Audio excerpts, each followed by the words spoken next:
Täna möödub 85 aastat juuni küüditamisest. See oli 1941. aasta. Umbes aasta pärast seda, kui Eesti sai okupeeritud, siis okupatsioonivõim organiseeris umbes 10 000 inimese evakuatsiooni Eesti maalt kaugele Siberi avarustesse. Pered lahutati ja mitmes mõttes väga paljudelt inimestelt võeti turvaline tulevik. Ja mitte ainult nendelt, kes ära viidi, aga ka kes siia jäid elama hirmu alla, teadmatusse, kus nende kallid on viidud ja mis nendest saab. See on üks ütlemata sünge peatükk meie rahva ajaloos. Ja väga paljud inimesed seal Siberis kas juba järgnevate aastate jooksul tegelikult surid, nad kas tapeti või nad surid ebainimlike elu- ja töötingimuste tulemusena. Ja kahtlemata sellised asjad tuletavad meile meelde, kui habras on inimese elu ja tegelikult kui õrn on see vabadus, milles me tegelikult ka täna siin elame. Ja võimalik, et ka meil igal ühel, nii nendel, kes me oleme siin kogunenud täna hommikul, kui ka kes seda jutlust hiljem kuulevad, meil võivad olla ka erinevad selgitused ja võib-olla ka arvamised või arusaamised sellest, mis siis nagu valesti läks. Ja me võime selle üle ka arutada, aga see ei ole täna minu eesmärk. Ehk on olulisem kõigest sellest, mis on olnud, küsida, kuidas meie elame täna ja kuidas me kasutame neid võimalusi, mis on meil antud täna. Mida me teeme selle vabadusega, mis meil on antud ja kuidas me kasutame neid päevi, neid aastaid, mis on täna meie käes. Ma tahan jutluse aluseks lugeda täna hommikul teksti, mis tuleb Jeremiia raamatust. Jeremiia raamatu 29. peatükk ja siit me loeme mõned salmid. Kes on piibliga tuttavamad, siis tõenäoliselt see tekst on ka üsna tuttav ja juba ka teada, aga selle teksti juures me täna hommikul siis ka pisut lähemalt peatume. Jeremiia raamatu 29. peatükk ja ma loen salmist 11 edasi. Ja siin ütleb Jumal prohvet Jeremiia kaudu järgmised sõnad. Sest mina tunnen mõtteid. Inglisekeelses tõlkes öeldakse siin isegi, ma tunnen plaane, mis ma teie pärast mõlgutan, ütleb Issand. Need on rahu, aga mitte õnnetuse mõtted, et anda teile tulevikku ja lootust. Ja siis te hüüate mind appi ja tulete ja palute mind ja mina kuulen teid ja te otsite mind ja leiate minu, kui te nõuate mind kogu või kõigest südamest. Ja ma lasen teil mind jälle leida, ütleb Issand, ja ma pööran teie vangipõlve ning kogun teid kõigi rahvaste seast, kõigist paigust, kuhu ma teid olen tõuganud, ütleb Issand, ja ma toon teid tagasi paika, kus ma lasksin teid vangi viia. See tekst ja need sõnad on pandud kirja üsna sarnases olukorras, kus olid need eestlased, kes siit ära küüditati. Need sõnad ütles Jumal prohvet Jeremiia kaudu vangipõlves olevale heebrea rahvale. Inimestele, kes olid kaotanud oma kodu ja ka tuleviku. Ja huvitav, tegelikult kui me selle Jeremiia raamatu 29. peatüki algust loeme, siis me saame aru sellest kontekstist. Täpsemalt, see tekst, mis on 29. peatükis Jeremiia raamatus kirja pandud, on tekst, mille Jeremiia saatis Iisraelist või Juudamaalt, saatis Babyloni vangipõlves olevatele siis heebrea meestele ja naistele. Üsna tõenäoliselt see tekst siin näitab meile, et see sõnum saadeti sinna diplomaatilise postiga. Ma ei tea, kui palju te olete sellega kokku puutunud, aga diplomaatiline post on siis selline post, mis põhimõtteliselt läheb üle riigipiiride ilma nagu kontrollita või ilma mingisuguste takistusteta. Diplomaatiline post liigub otse nii-öelda saatjalt saajale. Ja selles suhtes ka siin me näeme, et siin isegi tekstis nimetatakse, kes olid need kullerid nii-öelda, kes seda sõnumit viisid. Nii et see sõnum, sõna otseses mõttes ka ajaloolises mõttes, nagu leidis oma adressaadi väga sellisel sümboolsel viisil. Sellel oli nii-öelda diplomaatiline kate. Aga selle sõnumi sisu on veel tähtsam, sest selle eesmärk oli kinnitada neid vange, neid vangipõlves olevaid heebrea mehi ja naisi, et Jumal ei ole neid hüljanud. Et kui nemad on seal, siis Jumal ei ole neid maha jätnud. Ja selles sõnumis Jeremiia julgustab, või täpsemalt öeldes Jumal julgustab läbi Jeremiia neid elama seal Jumalale ustavalt ja uskuma, et nende tulevik viimselt ei ole nende olukordade käes või meelevallas, vaid nende tulevik on Jumala käes. Sest mina tunnen mõtteid. Kujutad ette, et sa oled kuskil vanglas või sa oled piiratud tingimustes ja siis sulle saadetakse kiri, kus on mingid sellised sõnad, et on keegi, kellel on kontroll ka ajaloo käigu üle ja ütleb sulle, et mina kontrollin sinu olukorda.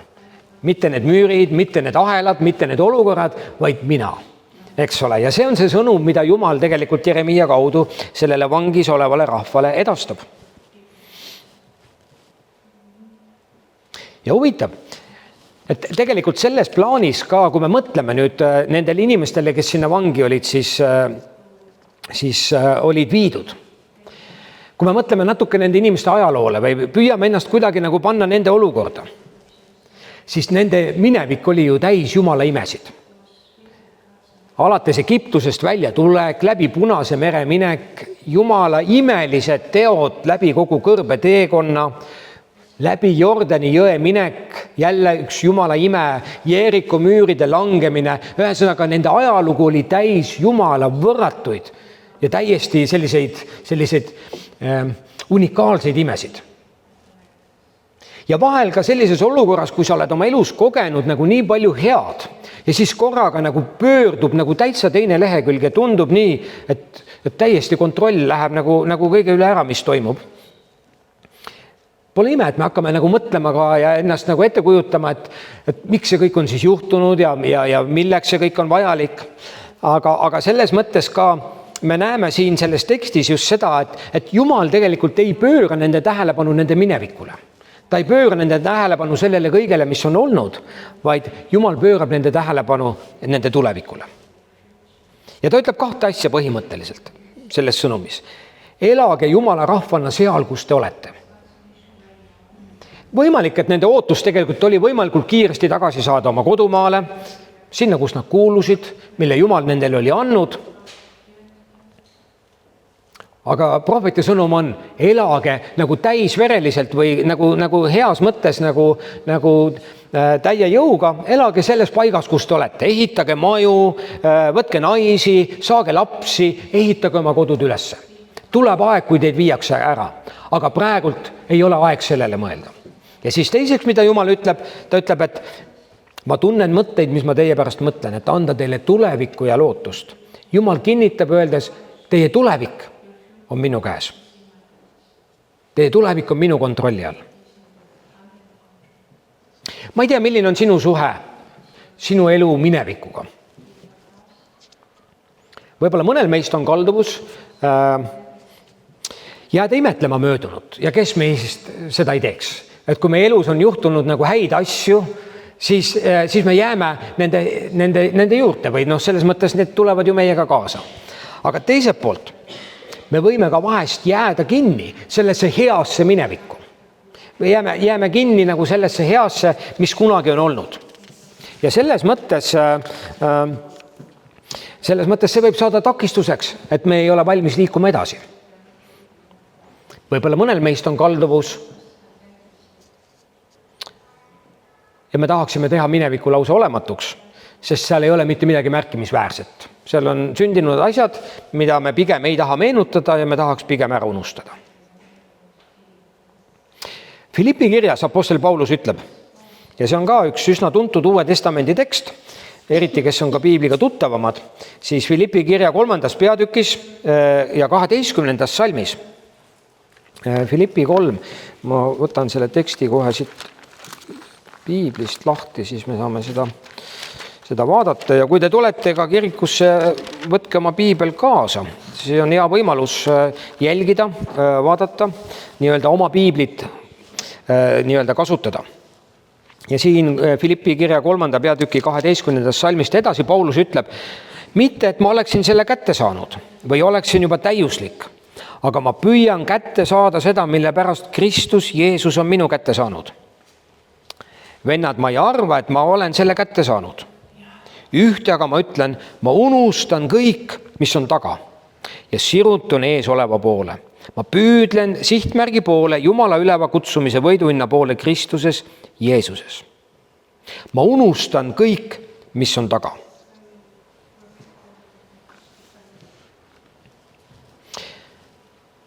Üks teine ingliskeelne tõlge, Message piibli tõlge, ütleb veel väga huvitavalt selle sama teksti kohta ja see annab nagu natukene niisuguse võib-olla teise vaate, aga see sisu on täpselt see sama.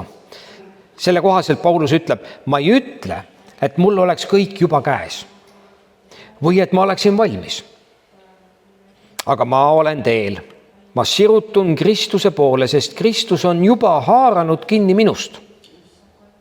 Ma ei pea ennast veel pärale jõudnuks, aga ma üht ma teen. Ma hoian pilgu eesmärgil, kuhu Jumal mind Kristuses kutsub. Ma liigun edasi ega pöördu tagasi. Ma liigun edasi ega pöördu tagasi.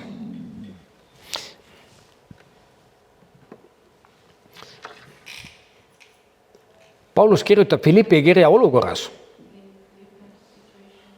kus tegelikult selle suure osa sellest elutööst, mida meie Pauluse elus teame, tegelikult ta oli selleks ajaks teinud. 3 suurt missioonireisi, piiblikaartide pealt, ka piibli lõpust saame seda näha, kus ta neid reise tegi. 10 kogudused olid rajatud, imeteod olid sündinud, vägevad asjad olid kõik juhtunud ja sellest kõigest me saame lugeda läbi Uue Testamendi apostlite tegude raamatust ja ka tema kirjadest. Enamus apostel Pauluse kirju selleks ajaks, kui ta istus Roomas vanglas, oli ka juba kirjutatud. Ja nüüd seal Roomas olles ta kirjutab veel vanglakirjad nii-öelda. Ja Philippi kiri on üks tema vanglakirjadest. Ja nüüd seal vanglas olles, kust väga suur osa tema elutööst on juba tehtud. Ta oli võetud kinni kui vang, ta oli Rooma sõduri valve all, tema olukord oli piiratud, tema tegevusvabadus oli piiratud ja mõnes mõttes võib-olla paralleel Iisraeli rahvaga, kes oli viidud Babyloni. Ja vahest me küsime, et et kas Paulus tegi midagi valesti, kas tal oli mõni patt hinge peal, mis temaga juhtus, et ta kinni ja vanglasse võeti. Asjad võivad juhtuda meie elus sõltumata sellest, mis on toimunud või mis toimub. Ja selles plaanis me näeme nüüd, et apostel Paulus olukorras, kus ta on nagu väga suure osa elutööd ära teinud, ta ütleb, ma ikka sirutan veel ettepoole, ma ikka veel otsin seda auhinda, mis Kristus on mulle valmis pannud. Kallid sõbrad, ükskõik kui vanad me ei oleks või meie eluiga ei oleks, ükskõik kuhu me tänaseks ei oleks ka jõudnud. Jumala sõna täna hommikul julgustab meid vaatama ettepoole, vaatama selle poole ja selle tõttu ka minu sõnumi pealkiri täna hommikul on, et me ei ole mineviku vangid. Ükskõik, mis ei oleks juhtunud, ükskõik isegi, mis täna hommikul ei juhtunud. Me ei ole mineviku vangid. Ja just sellises olukorras kirjutab prohvet Jeremia siis juutidele, kes on Babylonis vangipõlves. Ja huvitav, et Jumal annab sellise sõnumi, et ma tunnen mõtteid, mis ma teie pärast mõtlen, et anda teile tulevikku ja lootust. Ma olen olnud nii-öelda sõjaväega seotud üks suur osa oma elust. Ja sõjaväelaste keskel ja sugugi mitte ainult Eestis. aga ka rahvusvaheliselt on kasutusel selline termin nagu sõduriõnn. Ma ei tea, kas te olete sellega küll kokku puutunud, aga sõduriõnn. Kui keegi pääseb napilt, siis öeldakse, tal oli sõduriõnne. Tal oli õnne. Sest kahtlemata lahingus või sõjaolukorras sõdur on tegelikult olukorras, kus väga palju ei ole tema kontrolli all. Väga palju ei ole. Kui juhtub õnnetus ja sõdur saab surma, siis tihtilugu öeldakse, sõduri õnn sai otsa. Ja selles mõttes ka sõdurid ja sõjaväelased tegelikult väga hästi saavad aru, et elu on habras. Elu on väga habras, eriti lahingus. Ja inimene, ka kõige paremini välja õppinud sõdur viimselt ei kontrolli kõike. Me võime olla hästi valmistunud ja kõik meil on nii-öelda see individuaalvarustus, kõik olemas, mis on vaja. Aga ometigi juhtuvad asjad, mis ei ole meie kontrolli all. Piibel kõneleb millegist sügavamast, kui lihtsalt õnn või mingisugune juhus. Piibel kõneleb meile Jumala õnnistusest. Jumala õnnistusest, mis ei sõltu olukorrast. Tihti pulmas laulatusel ma ütlen, et Jumala õnnistus ei sõltu tähtede seisust või mis iganes inimene nagu arvab, mis võiks tema elu justkui kujundada või mõjutada. Jumala õnnistus ei sõltu soodsatest oludest, lihtsalt kokkusattumusest. Jumala õnnistus on selle autorilt, Jumalalt endalt tulenev või lähtuv tugevus ja jõud. Ja see annab meie elule nagu uskumatu vastupidamuse. Saalomon ütleb niimoodi õpetussõnade raamatu 10. peatükis 22. salmis. See on issanda õnnistus, mis teeb rikkaks ja oma vaev ei lisa sellele midagi juurde. See ei tähenda, et meie oma vaev ei ole oluline või me ei peaks olema ustavad oma ülesannetes, aga piibel ei õpeta laiskust, kahtlemata. Aga see salm paneb asjad õigesse järjekorda. Jumala õnnistus teeb rikkaks. Meie oma vaev ei lisa sellele juurde. See tähendab, et viimselt Jumala õnnistus meie elus tegelikult on midagi, mida Jumal tahab meiega jagada. Mis tuleb Jumalalt. Täna me mõtleme ka nagu võib-olla rohkem Eesti rahvale just seoses ka selle sündmusega, selle leinapäevaga. Aga teiselt poolt ka meid eestlasi on õpetatud nagu, et kõik tuleb välja teenida. Et kui sa midagi teed, siis see tuleb välja teenida. Ja vahel ka meil on üsna keeruline võtta midagi vastu, kui keegi nagu tahab meile mingi teategu teha või kinki teha. Et mul endal on meeldinud vahest inimestele nagu teha üllatusi. On olnud sellised olukordi, kus on olnud siin Eestis külalisi ja kes on olnud või elavad viletsamates oludes kui meie, siis ma olen viinud neid vahest poodi ja ütelda, et nüüd vali siit poest omale, mis sa tahad. Ja selles mõttes nagu teinud midagi, mida ta ei saa mulle kuidagi tagasi teha või kuidagi nagu midagi mulle teha, justkui siis selle tasuna. Ja ma olen ise seda kogenud, kuidas keegi nii-öelda tahab lihtsalt õnnistada või midagi teha ja sa lihtsalt võtad selle vastu ja oled tänulik. Aga meid on õpetatud ikka, et me peame selle välja teenima, me peame ikka siis me tunneme, et me oleme seda väärt justkui. Tuleb rohkem tööd teha, tuleb rohkem vaeva näha, kas see ei ole midagi, mida ka juba meie nii-öelda rahvuseepos, tõde ja õigus nagu väga selgelt näitab. Ikkagi tuleb rasket tööd teha ja siis tuleb lõpuks võib-olla ka see õnn meie õuele. Aga kallid, ka kristlastena me võime vahest sattuda samasse lõksu. Me hakkame mõtlema, et see Jumala õnnistus meie elus ikkagi sõltub nagu meist ka, et me peame ka nagu pingutama, olema püüdlikud ja võib-olla ka niisugused nagu vagad ja kui me seda oleme, siis see Jumala õnnistus ka äkki tuleb meie õuele. Ja kallid sõbrad, me võime vahest nagu sattuda olukorda, kus usk võib muutuda varjatud viisil selliseks teenimiseks, et me teenime selle õnnistuse välja, mida Jumal meile annab. Ma palvetan rohkem, siis Jumal õnnistab mind. Ma teenin, ma pingutan, ma panustan ja nüüd siis Jumal, kui me vahest nii just ei mõtle, aga Jumal justkui on kohustatud siis meile ka nagu vastu tulema ja meid ka siis õnnistama või midagi meie heaks tegema. aga selline mõtteviis on vastuolus evangeeliumiga. See on vastuolus sellega, mida Jeesus ristil tegi. Just me laulsime siin, eks ole, sinu veri on mind lunastanud, teinud mind õigeks ja mul on õigus ja julgus tulla Jumala palge ette. Mitte selle tõttu, kes mina olen, mida ma olen hästi teinud või milles ma olen totaalselt läbi kukkunud, vaid mul on õigus tulla tema palge ette, elada tema lapsena selles maailmas selle tõttu, kes tema on ja mida tema on teinud meie heaks. Niisiis, Jumala õnnistus on palju rohkem kui lihtsalt üks sõduri õnn. See võib saada otsa.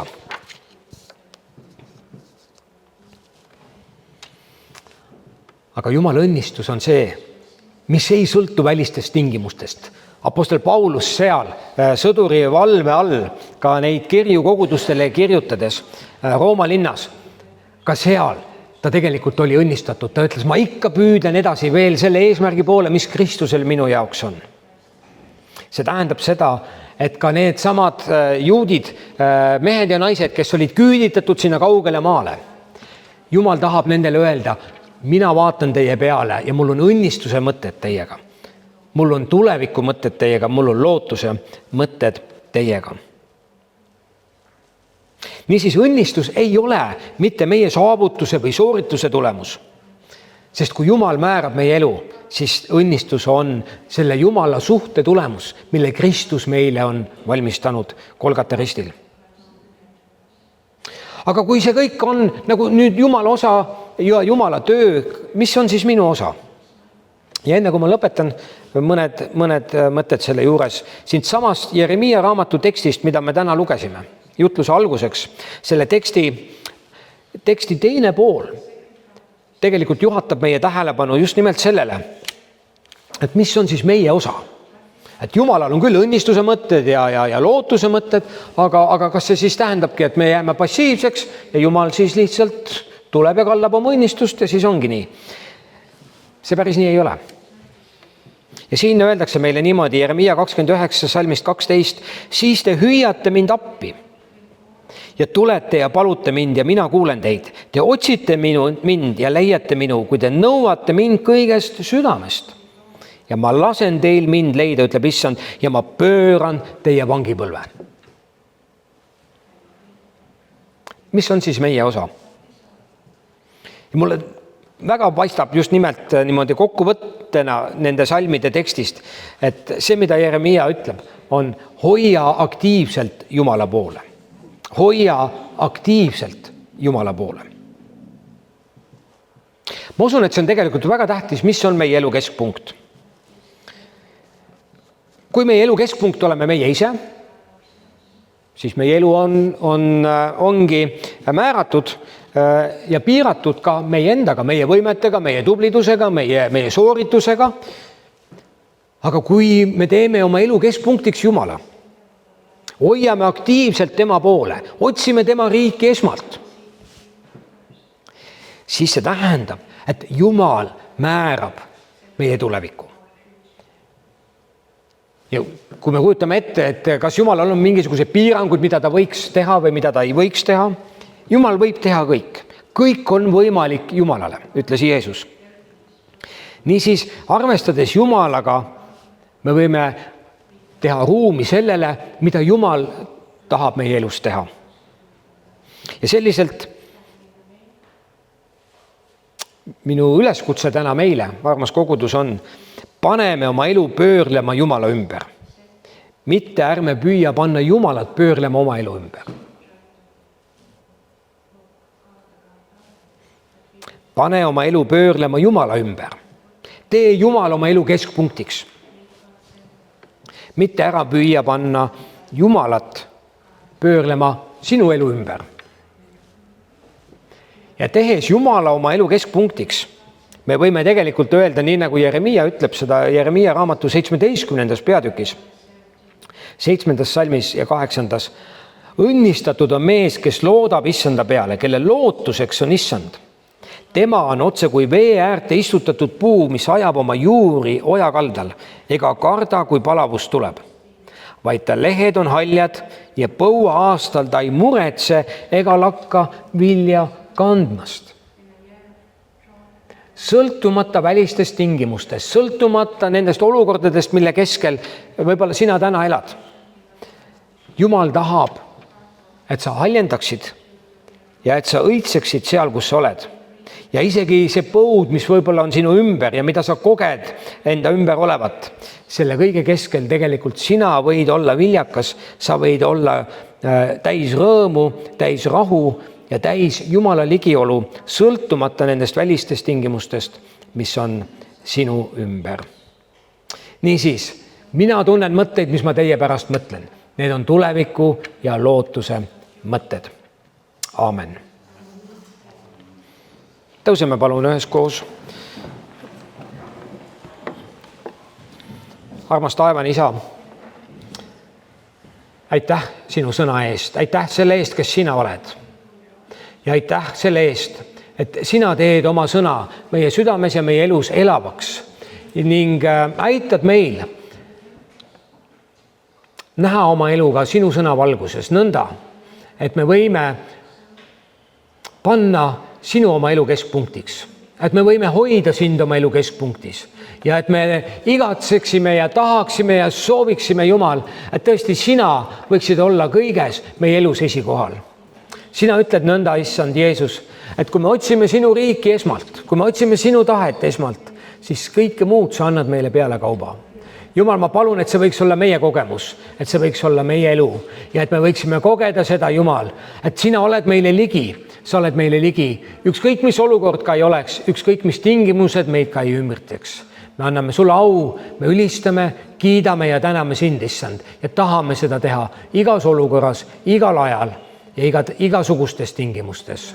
Jeesuse nimel. Aamen.